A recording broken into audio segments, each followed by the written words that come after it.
Climate change is an alliteration that we hear all of the time. Some dismiss it as nonsense, while others trumpet it as the greatest existential threat to our existence.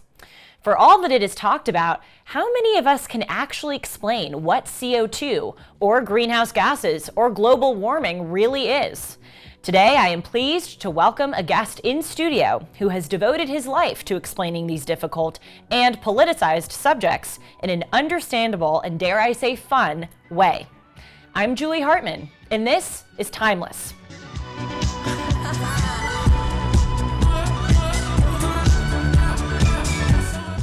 Hey everyone, welcome to Timeless. I hope that you're having a great week. Just a reminder to hit the subscribe button down below so that you can stay notified every time I post a Julie Noted news video or a Timeless episode. And also be sure to follow me on Instagram and Twitter at Julie R. Hartman. I tell you these things because I want as many people as possible to see the show. So I would really appreciate if you hit subscribe and followed me on the social media platforms that I am on. So today we are doing a Climate Change 101 episode. You know that I, as a host, really like to make the world understandable to you and to myself. That's why I've done Marxism 101 episodes, most recently with Spencer Klavan. I also did a Julie Noted recently on the student loan forgiveness saga. So today we are turning to what has become really a politicized subject, but something that we ought all to really know our facts about. I am so happy to welcome Ethan Brown to the show today in person. He is the host of the Sweaty Penguin podcast, which is a show about climate change. Ethan is a graduate of Boston University, where he studied environmental analysis and policy and film and television. In his podcast's first year, it won 2 grants from BU, and Ethan interviewed 40 experts from 7 continents.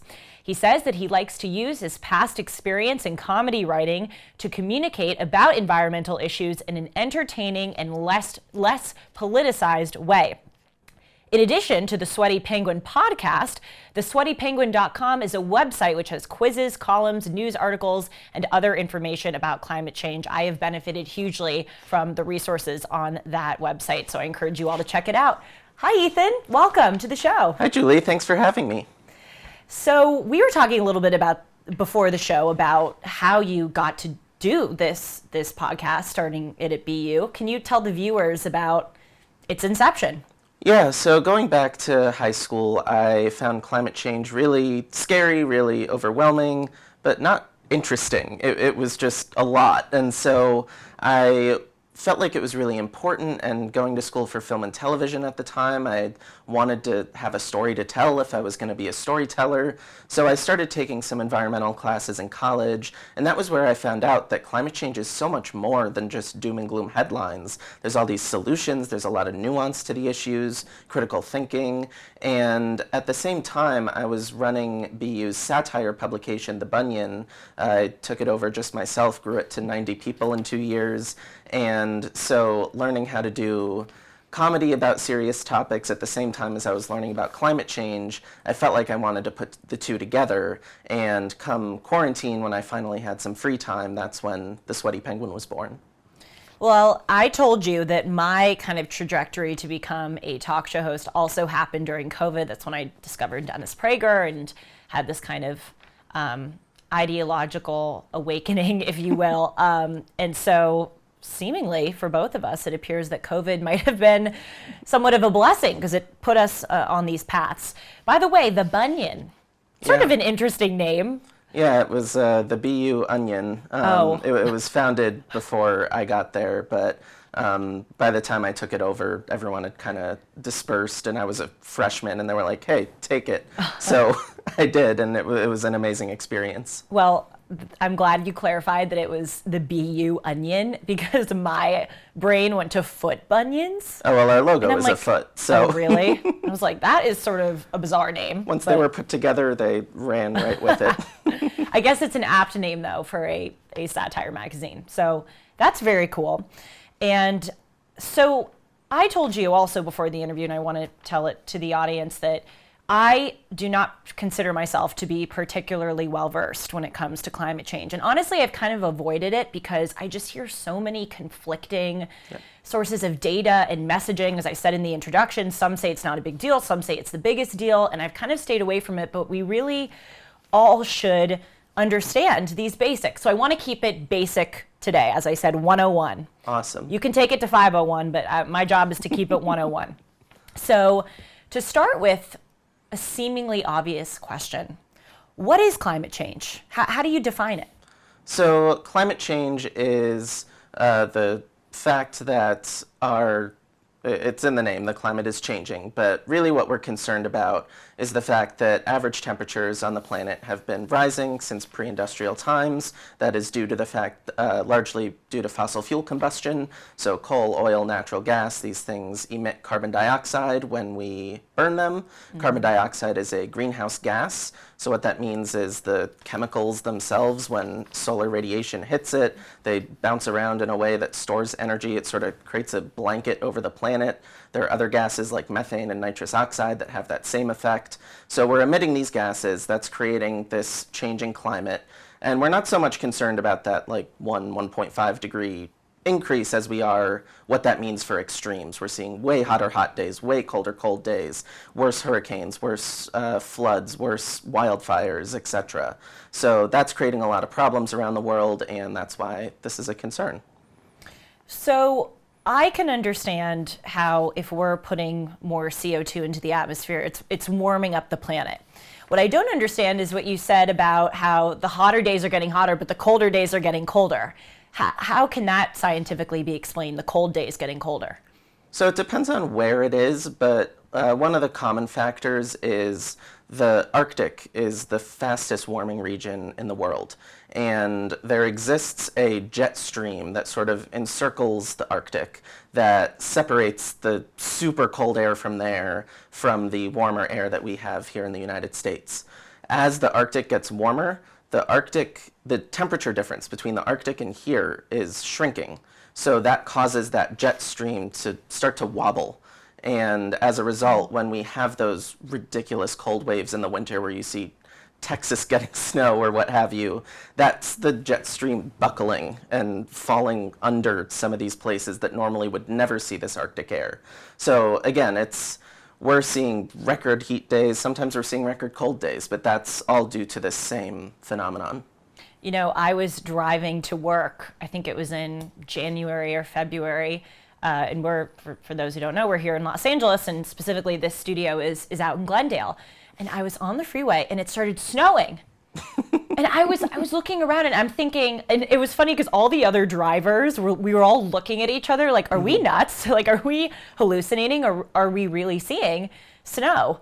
So what you said about Texas, I wanted to throw in that it also happened recently in Los Angeles. And I think it was like the first time in 40 years that LA got snow.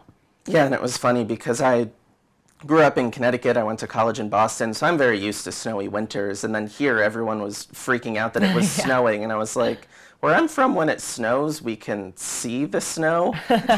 Yes. But it was a very interesting winter here, especially with the increased rainfall as well. Well, Ethan, we freak out over rain too. It's not just snow. When I was in high school, I grew up here in Los Angeles. Whenever it would rain, we would all run to the library big windows and take videos and post them on Instagram. So now that you're in Los Angelino, you've got to get on our wavelength, freaking out over these weather events. I know, all my friends have acclimated to the LA weird temperature stuff, and I still haven't, so I gotta get on board. We'll work on you. You'll get there. Yeah. So, okay, so that makes sense. So going back, you said that CO2 is a greenhouse gas. Mm-hmm. Can you define what a greenhouse gas is? And is, again, dumb question alert, keeping it 101, is CO2 the only greenhouse gas? Not a dumb question at all. CO2 is a type of greenhouse gas, and greenhouse gases are gases that absorb solar radiation and lead to a warming effect on the planet. So CO2 is one. You have your two oxygen molecules and your carbon molecule in the middle. And I'm not a chemist, but as I understand it, when infrared radiation hits it, that carbon molecule kind of wobbles, and that creates energy, and the molecules kind of bump into each other and continue to wobble, and that is kind of what creates that warming effect. CO2 is not the only one. It's the most common one that we emit. Methane is another big one. Methane is, I believe, 29 times the global warming potential of CO2 over a 100-year period. Nitrous oxide is one. There's a whole bunch of them, but carbon dioxide is certainly the biggest contributor to climate change because we emit so much of it. So you're saying that there's something about CO2 and something about methane that when it is released into the atmosphere and solar radiation heats it, it produces this effect which warms the planet. Exactly. Is that right? Okay. And so fossil fuels, as you said, are typically said to be the number one contributors to this effect because it releases CO2. Exactly. Okay. So if we want to go even more into the chemistry a little bit, natural gas is methane. Okay. It will have some other stuff in it, but it is almost purely methane. So when you burn it, it does a reaction that releases carbon dioxide. If it leaks, which it often does when we run natural gas through pipelines or we're getting it out of the ground, that emits pure methane into the air, which is even worse. Oil are kind of chunkier chemicals that have more carbon in them, so when we burn it, it emits more carbon dioxide. Coal has even more carbon. So they're all kind of similar chemical makeups that include carbon, include oxygen, and when we burn them, it releases carbon dioxide. Mm-hmm.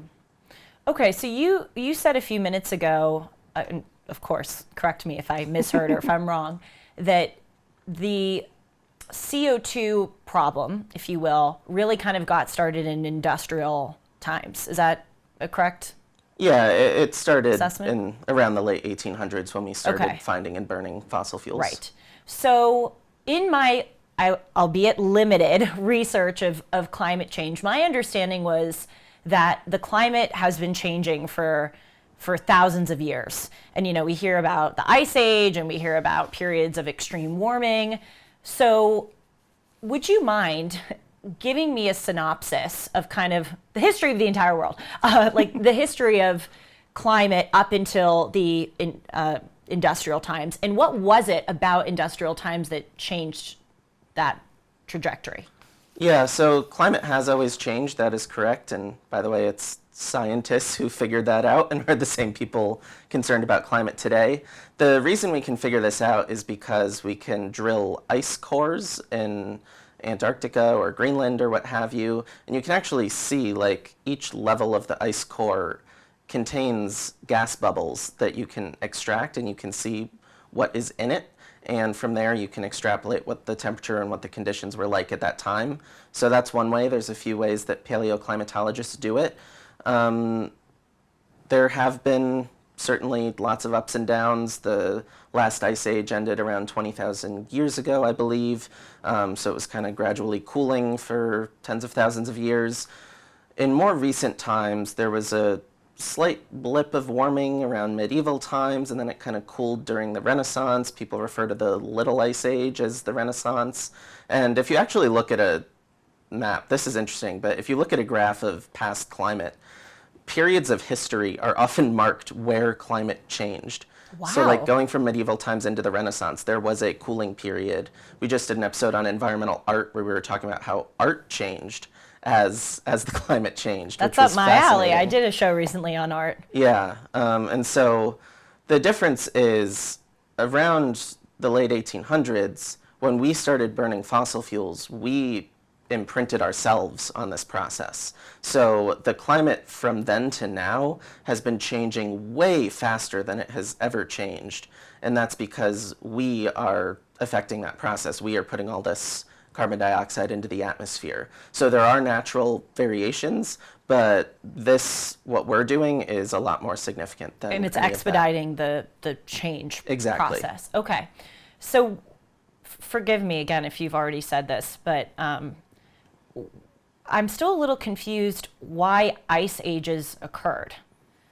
What was causing these kind of blips of extreme coldness?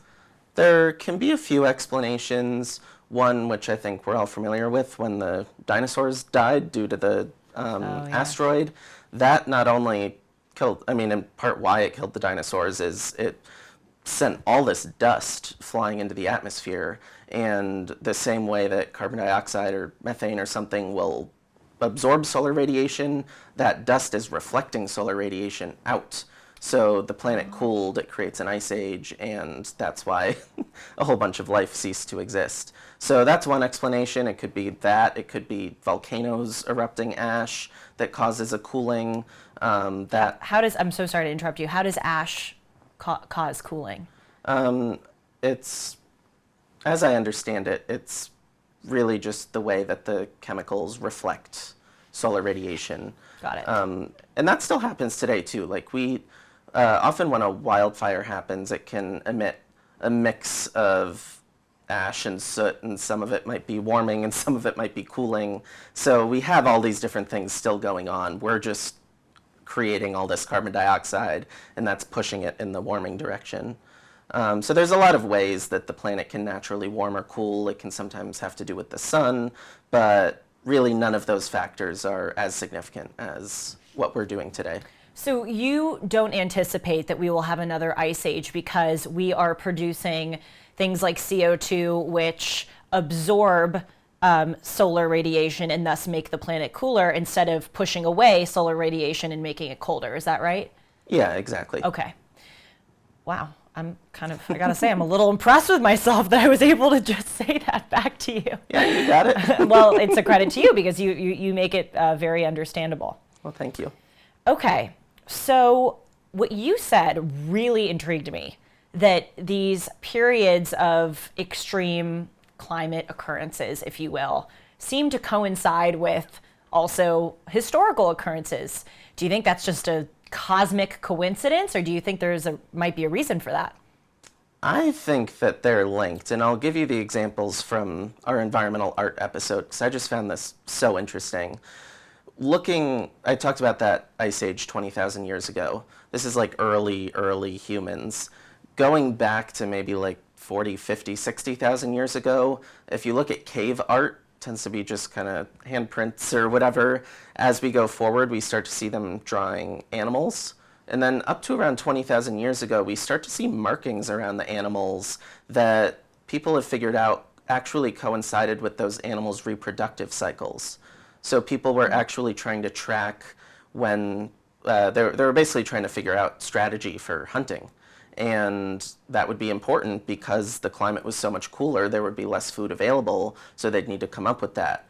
Would they have done that if the climate had not cooled? I don't know, but that seemed interesting. Going back to medieval times, going into the Renaissance, medieval times, we'd see a lot of these flat indoor religious portraits. And then getting into early Renaissance, we see like Sistine Chapel is now outside, Mona Lisa is outside, we start to see that. And then by the end of like getting into the 1800s, it's not even religious anymore, it's just landscapes of nature. We also see a lot of like some of the first winter landscapes in Europe came in the Renaissance, which coincides with the climate cooling. So there were a lot of things like that we found that I just have a hard time seeing as a coincidence because it makes a lot of sense that as the climate would cool, people would be thinking more about nature and how they want to represent that. So when you said the Sistine Chapel and Mona Lisa are outside, do you mean like the paintings are depicted outside? Yeah, exactly. Okay. The backgrounds of the paintings are outdoors. Well, I am certainly going to watch that episode because I am fascinated by art, and you, again, really, really intrigued me with that. That's very interesting. So I'd like to shift this discussion now that I understand what climate change is and what's happening. I'd like to shift it to some of the rhetoric surrounding climate change. And one of the things, I said in the introduction about you, and as a listener of your show, I really appreciate about you, is that you strive not to make this political. But indeed it has, sadly, become political. So how would you characterize the threat of climate change? How bad is it, or how not bad is it? I think it's really important. I wouldn't be here if it isn't. Right. I think that there is sometimes some overly alarmist rhetoric. I also think there's sometimes rhetoric suggesting it's not happening, or it's natural causes, or we can wait, or it's not a big deal. The truth is somewhere in the middle. And I think that what I've found in my work, there's sort of climate doomers, climate deniers, people who are indifferent to climate change, but I think all of them share a similar anxiety where it was just too overwhelming for them to actually take the time to learn, or it was maybe the political solutions just didn't seem up their alley, or something where they just kind of blocked it out and didn't want to engage. And that's so understandable. That was how I felt before I kind of forced myself into it. So what I really try to do is target that emotion, that anxiety, and create episodes that make sure people know there are solutions, there is nuance to this, and through that, I feel we're able to cultivate a very bipartisan and very diverse audience, because people can start to see, regardless of where they're coming in from, that this is something I can handle, I can listen to this, there's something in this for me, and from there, we can make progress. So what do you think is, I mean, this is a big question, and obviously it depends on the specific issue that you want to target, but overall, what do you think is the best course of action? Adaptation to climate change or prevention of climate change? All of the above. I think that some people have characterized it, if your bathtub is filling up with water, do you want to turn off the tap, or do you want to start scooping water out of the tub, right, as a way to say mitigation is more important. But they're both important, because adaptation, we just don't have a choice on. Climate change is happening now. We are doing it, and we can figure out how to do it better. But whenever there's a hurricane and we clean up the hurricane, whenever there's a wildfire and we that's adaptation. Mitigation is a way to make it so we don't have to do quite as much of that, because at a certain point that gets really, really expensive, and it's a lot cheaper to just switch to energy sources like solar and wind, which are actually already cheaper than most fossil fuel alternatives, to get into electric vehicles, which are quickly becoming cheaper than gasoline-powered vehicles, to start to switch to a lot of these climate solutions that end up saving us money as compared to having to clean everything up and continue to face worse and worse effects. So I think both are really important. One of the things that appears ill-advised to me, and of course I'd like to hear your opinion on it, is this thing that we've seen in California and in New York, that all new vehicles by 2035 that are sold have to be electric powered.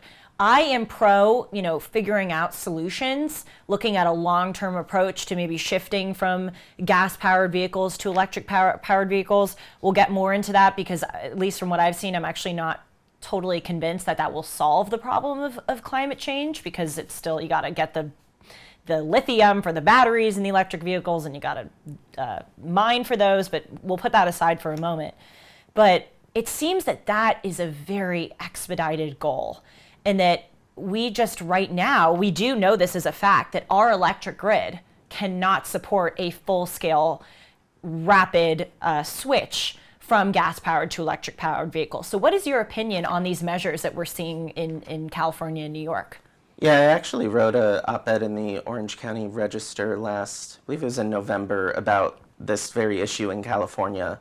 I think that where some of the electric vehicle policy might be missing is the fact that electric vehicles can't fix everything. They are a part of a clean transportation transition, but there are also opportunities, like here in LA, we have terrible public transit.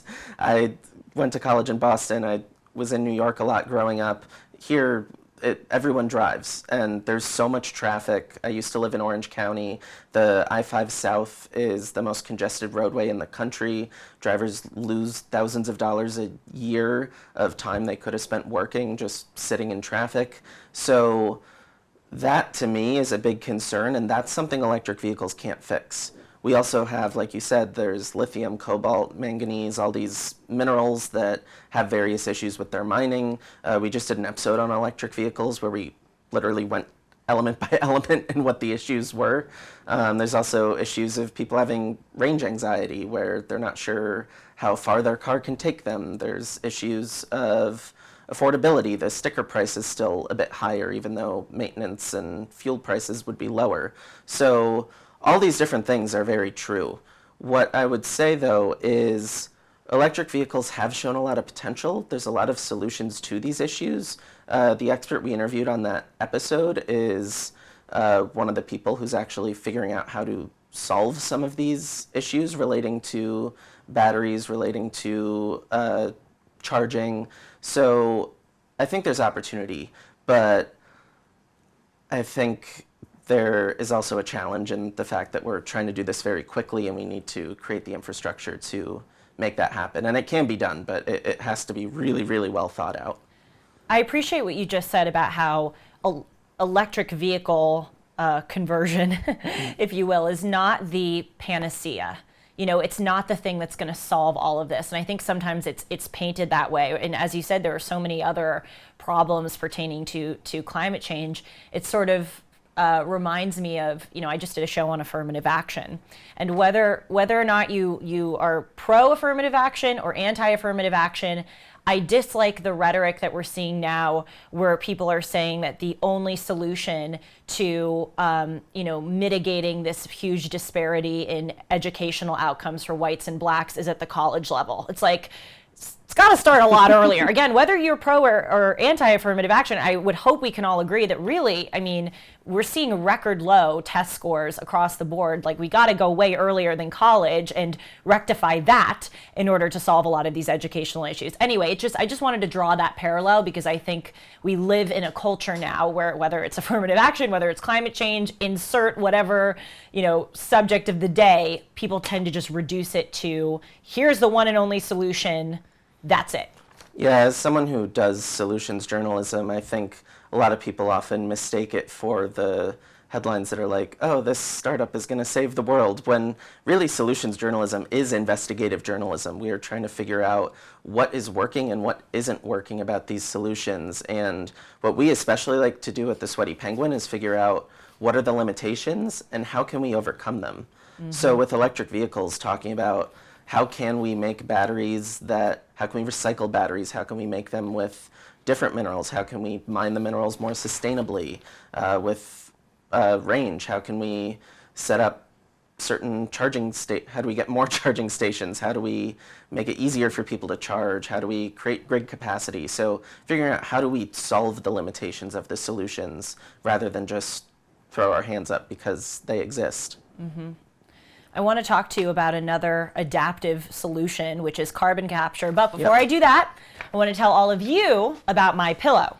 So I never advertise a product that I do not use myself, and I use MyPillow all day, literally. I walk into this studio wearing my slippers, and then at night I go home and sleep on my pillows. So I want to encourage you all to get deep discounts using the promo code Hartman. You can get a queen size MyPillow for $19.98. A regular price for a queen size is $69.98. So you see there's a huge discount there. And a king size MyPillow is $10 more than that. If you go to mypillow.com and click on the radio and podcast square and use the promo code Hartman, my last name, Hartman, you can get deep discounts on all MyPillow products. Again, the queen size MyPillow is $19.98.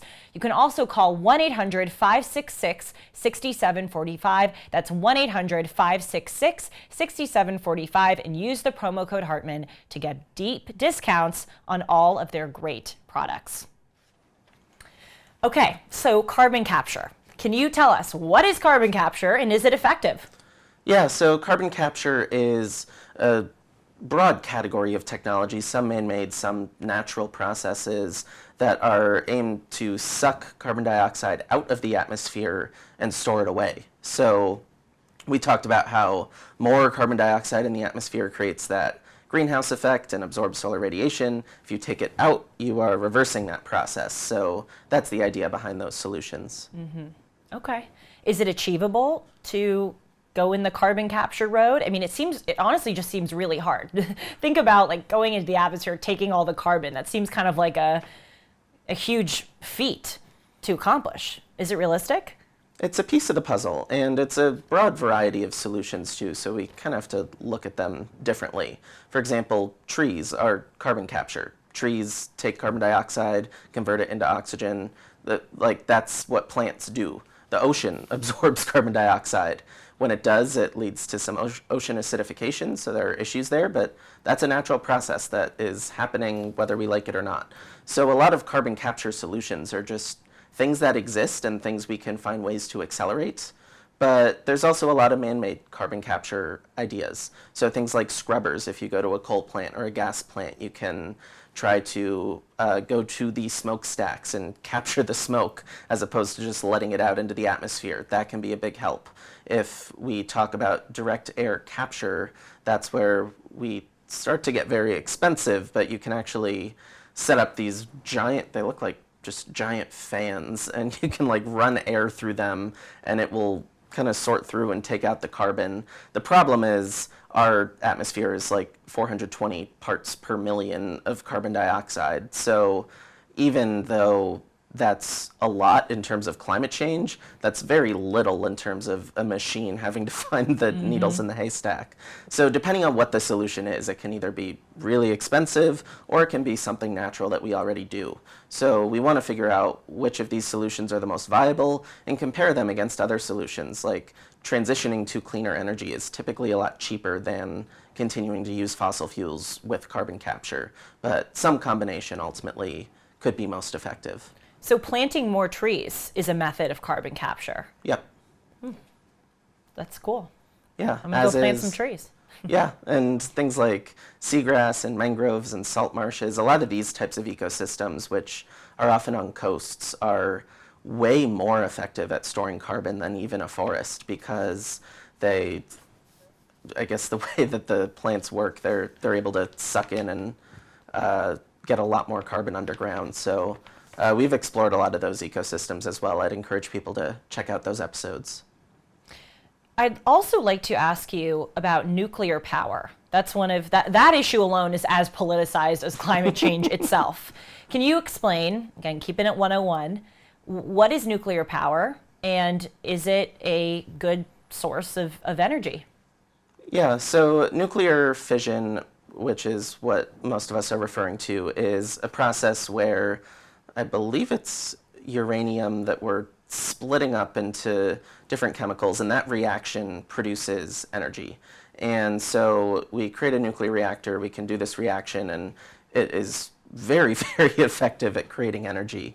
We did an episode on it because I knew there was a lot of controversy around the issue. What we found is a lot of the more commonly talked about issues with nuclear were not as bad as we expected. In terms of safety, nuclear is as safe as it can come. It's not like Chernobyl or 3 Mile Island where like we've improved these reactors significantly since then. So today, nuclear, if you compare like deaths by energy source, nuclear is right there with solar and wind, whereas coal and oil, these actually do cause quite a few more deaths from workers in the mines or what have you. If we look at waste, that is a big issue where we have nuclear waste and we don't want that getting out. But at the same time, all of the nuclear waste that the United States has generated from the beginning of nuclear power to today would fit in a football stadium. It's about 10 feet deep on a football field. Yeah. So. Wow. So really, what I'm hearing is that it doesn't produce that much waste? It's not a lot. And really, we just have to figure out where to put it and to put it there safely. There's those huts that we have now, right? I mean, what are they called? They're called containers or there's some... Yeah, I forget the exact name for them, but typically they're stored at the plant. Right. It would be a lot better to just find a spot to put it, but no one wants that in their backyard, and that's why we have a problem. Exactly. Wow, that's an amazing revelation here. I mean, that it actually doesn't produce that much waste. And we hear about these, 3 Mile Island, Chernobyl. There was a third one. Fukushima, yes. But A, those are super rare. And B, my understanding is that with each of them, there were problems in the construction of the facilities that contributed to that leak. Yeah, as opposed to the waste like just bursting out. Yeah, exactly. And by the way, that number I said relating to deaths, that includes Chernobyl and all. So we hear about them because they're a big story, but we're not hearing on the news every single coal mine that someone died in. So not to get dark with it, but it's important to be able to compare these things when we talk about solutions. Of course, yes. The concerns with nuclear that I came away with were, A, where to put the waste, B, uranium mining has some of the, we were talking about lithium mining, uranium mining has issues like that as well, and that's often been done on Navajo land, and so they've bared a lot of the brunt of that burden. And then also cost. Nuclear can be more expensive. It certainly has a bigger upfront cost, but again, I think especially when you think about how solar and wind are intermittent sources, that means the sun isn't always shining, the wind isn't always blowing, so we don't always have solar and wind generation. It's important to have other sources on the grid to mitigate that issue, and I think there is certainly potential for nuclear to play a role in that. So why are so many activists opposed to nuclear power?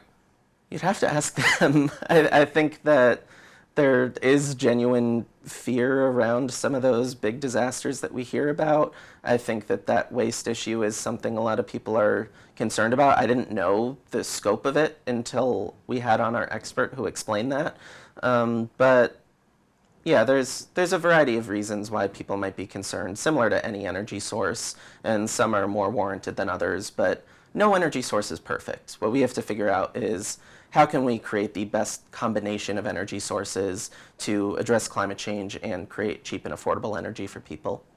That's what it is, a combination, because right now, as we were talking about a few minutes ago, there's this push to electric powered vehicles. All the eggs seem to be going in that basket. And as we've acknowledged, mining for the lithium and the other minerals for those batteries is just as harmful as fossil fuel drilling. And B, what I dislike is that we're entreating to some of our adversaries, principally China, which has, I think, the principal kind of market hold on lithium refining. And then, of course, Middle Eastern countries have kind of the hold on lithium mining itself. So it seems like it's just not solving the issue. It's creating the same emissions we want to avoid. We're entreating to our enemies. And also there's slave labor involved in a lot of these countries extracting the lithium, where we don't have slave labor here with fossil fuel extraction. How would you react to what I just said? I know it was kind of an assertion of an opinion, but I liked what you said about a combination of things. Yeah, there were like 6 things in there, but Yep. I think that Sorry.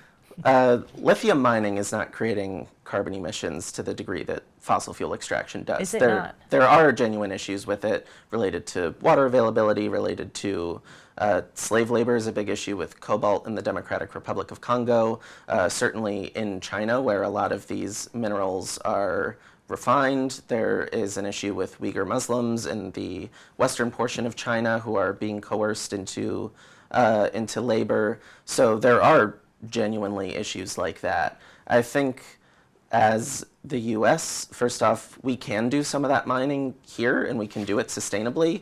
We can also try to support others in the world who do it sustainably. Certainly no car company wants child labor in their supply chain. That is not, if that comes out, people don't want to buy your vehicles. So that's something that I think these companies are concerned about and are trying to find ways to prevent.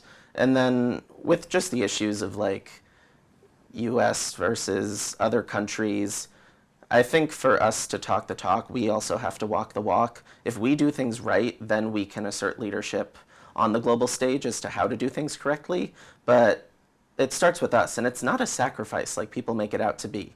Doing things more sustainably very often saves money. It can be more efficient.